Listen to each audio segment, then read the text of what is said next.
சுதா கொங்கரா இயக்கிய SK25 சமீப காலமாக நிறைய விமர்சனங்களுக்கு உள்ளாகி வருகிறது. சிவகார்த்திகேயன், ரவி மோகன், அதர்வா மற்றும் ஸ்ரீலீலா நடிக்கும் SK25 திரைப்படம் தலைப்பு குறித்து பெரும் பரபரப்பு ஏற்பட்டுள்ளது. இப்படத்திற்கு நடிகர் சிவாஜி கணேசனின் முதல் படமான பராசக்தி என்ற படத்தின் பெயரை வைப்பதாக அறிவிப்பு வெளியானது. டைட்டிலை கேட்டு பல சிவாஜி ரசிகர்கள் அதிர்ச்சியடைந்தனர்.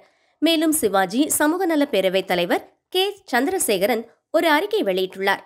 அதில் ஒரு யுக கலைஞனாக, கலை உலகின் தவ புதல்வனாக கலைஞர் கருணாநிதி அவர்களின் கதை வசனத்தில் உணர்ச்சிகரமான நடிப்பை வெளிப்படுத்தியவர் நடிகர் சிவாஜி கணேசன். ஏற்கனவே பராசக்தி என்ற படத்தின் பெயரில் படம் எடுக்க முயன்றபோது எதிர்ப்பு கிளம்பியதால் அந்த திரைப்படம் கைவிடப்பட்டது.